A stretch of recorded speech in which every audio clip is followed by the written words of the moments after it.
Chegamos, depois de um longo e tenebroso inverno, aos poemas do romanceiro da Inconfidência de Cecília Meirelles. Desta vez vamos falar sobre o enterro de Bárbara Eliodora. É o vídeo de número 89 sobre este livro neste canal.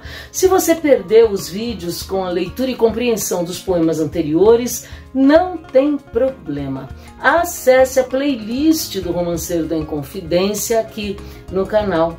Para você que não me conhece, eu sou Valquíria, sejam todos muito bem-vindos.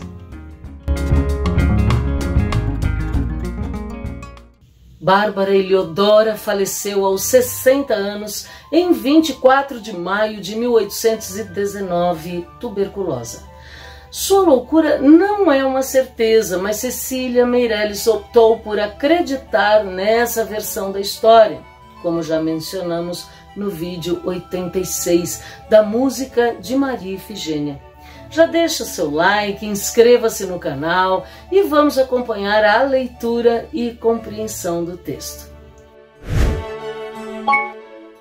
9 padres vão rezando e com que tristeza rezam, atrás de um pequeno vulto, mirrado corpo, que levam pela nave, além das grades, e ao pé do altar-mor enterram. Dona Bárbara Eliodora, tão altiva e tão cantada, que foi Bueno e foi Silveira, dama de tão alta casta, que em toda a terra das Minas a ninguém se comparara. Lá vai para a fria campa, já sem nome, voz nem peso, entre palavras latinas, velas brancas, panos negros, lá vai para as longas praias do sobre-humano degredo. Até meados do século XIX, algumas pessoas eram sepultadas dentro das igrejas, no assoalho. Às vezes havia uma área, normalmente próxima do altar, que era separada para esses sepultamentos, não é? E havia uma grade, né, separando ali os túmulos das igrejas. E o poema inicia-se com a descrição do enterro de Bárbara Eliodora.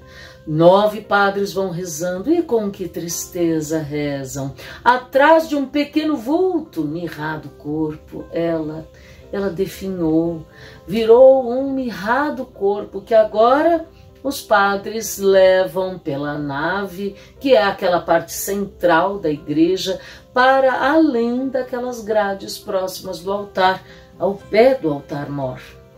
E a enterram, Dona Bárbara Eliodora, tão altiva, linda e tão cantada pelo próprio marido, Alvarenga Peixoto, em seus poemas Árcades.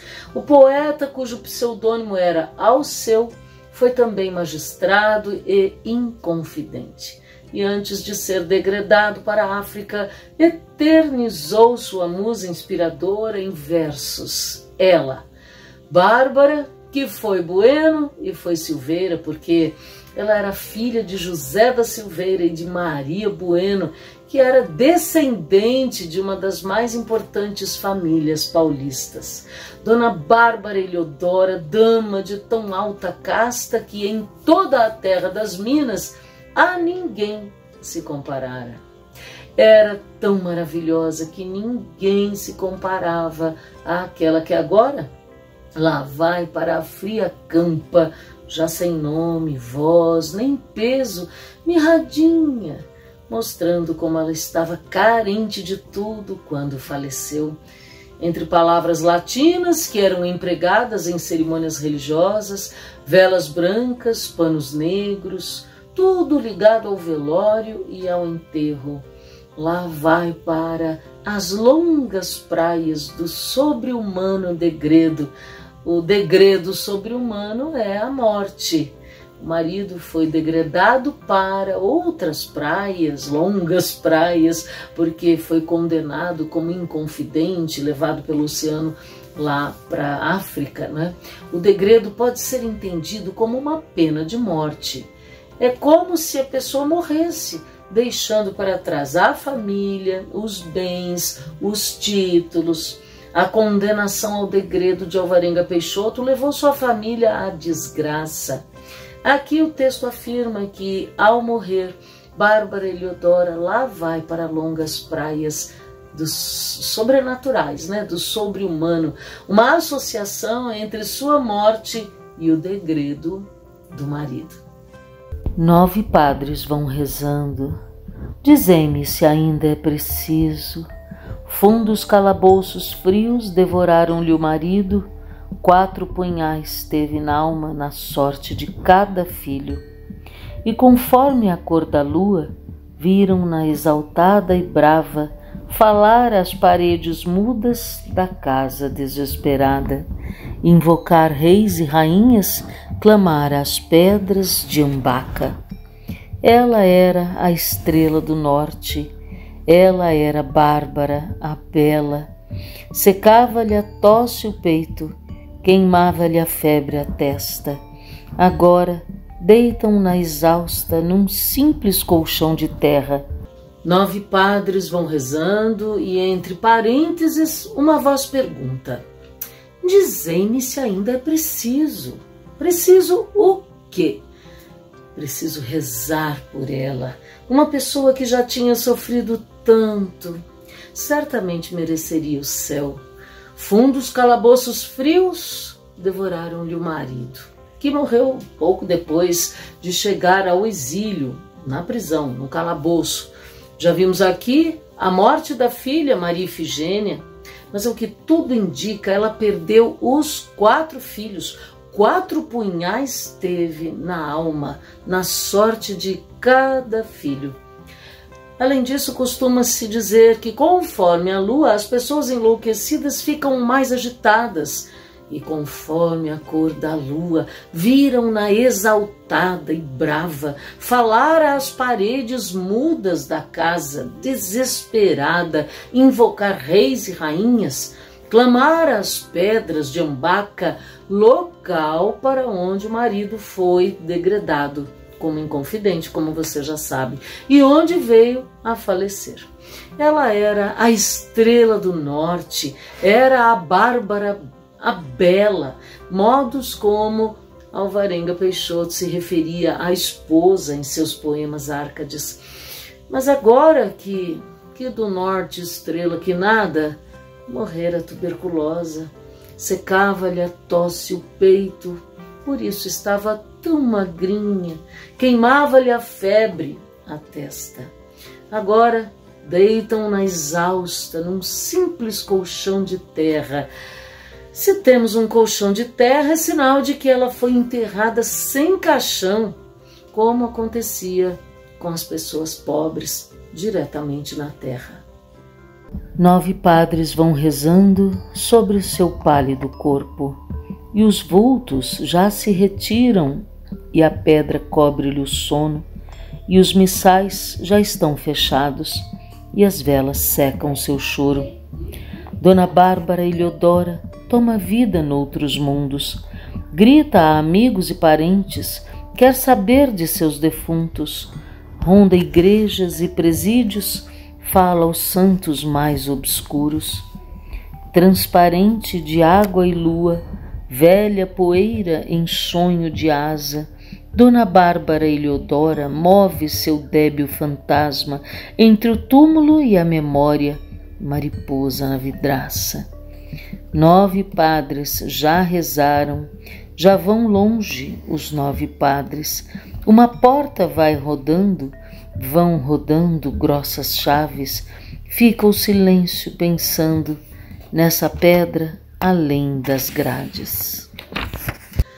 9 padres vão rezando sobre o seu pálido corpo e os vultos já se retiram.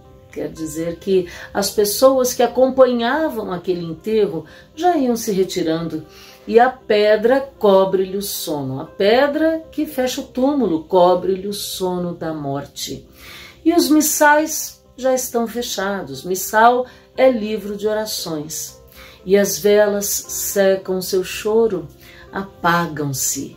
Enquanto elas estão acesas, a parafina amolecida escorre como lágrima. Mas, com as velas apagadas, aquela parte derretida fica como lágrima seca.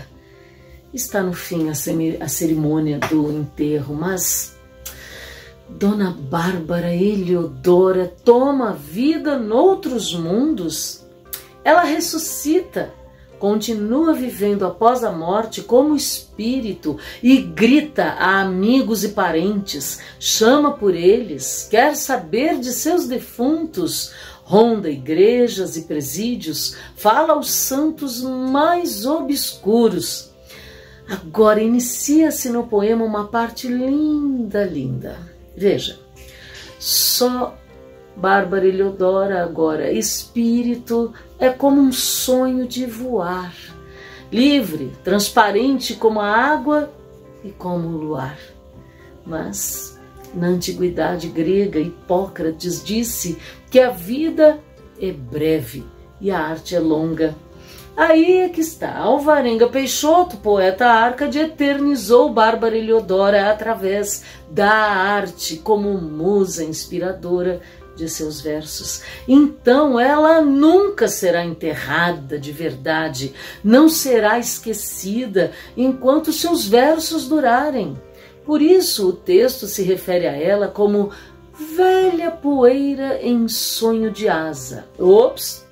Há algo do nosso mundo físico que, como poeira física, ainda resiste grudado nessa forma tênue, nesse espírito. A morte pôs fim ao corpo já cansado e doente, mas a memória desenterra Bárbara Heliodora. Por isso ela move seu débil fantasma entre o túmulo e a memória. Aí entra a simbologia da mariposa, que, por ter hábitos noturnos, tem sido associada a maus presságios, a anúncio de morte no imaginário popular. No entanto, devido ao seu processo de metamorfose, a mariposa é também símbolo de ressurreição.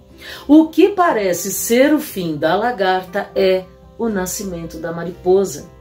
Como o túmulo de Bárbara parecia o fim, mas ela ressuscitou no mundo espiritual e também ressuscitou no mundo material, porque será sempre lembrada naqueles versos. Algo daquela mulher permanece neste mundo. Aí temos o fim do enterro propriamente, quando resta a solidão e o silêncio. 9 padres já rezaram, já vão longe os 9 padres.